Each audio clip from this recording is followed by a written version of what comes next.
Gikan kay di ay kabahog, panawagan kang mayonnaise o mayonnaise mga katropa. Botahan na lang. Atong Siron, pinagis report ni katropang Benji Talisik. Live report. Yes, katropang Benji.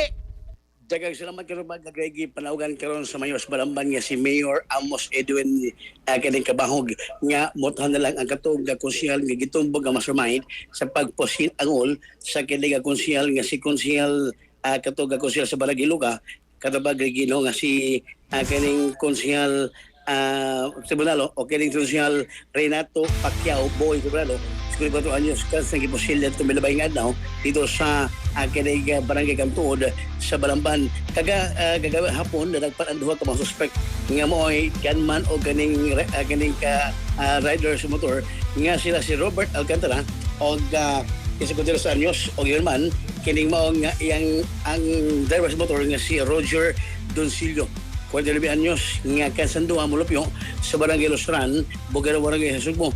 Matod ni kanini ang kabahog nga human nga may angkot ang duha nga ang gitumbog nga mastermind nga may sugo sa pagpatagam o kani pagpusil sa maog nga konsyal nga kaubalo sab kada magigi kang negosyo tribunalo nga si konsyal Carlo Kukong Baunes ken sa Barangay Luga nga gitudlo o may sugo nga posilon kini mao nga konsyal unya kini himo na judicial confession ang gando ka mga suspect si pagkabahog gibisita o niadto kay nang buntag og pasundan ang istorya kay duha matulin nga humay nga nibuan mas manalang nga mo na lang kini mao ang konsyal nga may mas lumait sa pamamusil siya kabanan na sila ko magiging ang motibo sa pagpusil sa mao nga konsyal nga magdagpag kini magong si konsyal tribunalo ko magiging ang gikataho ang mudagan gyud pagkakonsyal kapitan sa Barangay Luka karo babot nga barangay eleksyon ang mahimo ni nga maatbangan niya kining konsyal nga may masurmay bato pa nga si Carlo Maunes isa anak kini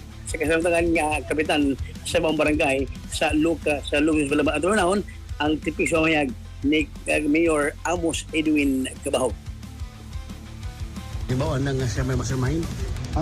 Mao na nga mayo unta nga siya mo surrender lang sad siya kay mao man say gisulti sa mga suspect nga ang nagsugo siya gyud unya ang kwarta nga ibabayad nila worth 30,000 na downan lang silang 2,000 para sa advance.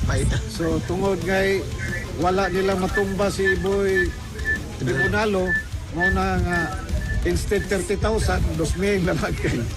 So nagkadulog eleksyon sa Ang barangay. ibig sumayag ni Balamban Mayor Amos Edwin Kabahog nga eksklusibo na nasabi sa eksklusibo katapag lagi. Okay. Mao kanang report nga nahipos update sa Balamban nga bumusil regarding aning maong konsyal sa Barangay Luka sa maong lungsod. Katropa magkalimot sa paghaplas kanunay sa Santoon Herbal Oil magkahatag og tabang labi ng kagundunay mga panhos lawas. Kini panhos ulo panhos lawas nga katropa. Manang ihaplas ni aron maghatag og tambal o kini mag-abalibyo mawa panhot sa inyong kalawasan. Hinimo ni Sayas Hall Incorporated mabalit sa parmasag butika sa lugar. Alas sa Quezon Pilipino para sa Pilipinas. Inyong katropa, Benji Talisik, XFM News. XFM report. Daghang salamat katropang Benji Talisik sa imong report. O nag-iingon nga nakalusot yun katropang Musjuben. Sa Pikas Bahin ay 35 anyos nga nagmaoy. Human na hubog, sulod sa silda, nakatulog mga katropa. Atong Siron, pinagi sa report ni katropang Eric Amaro. XFM report.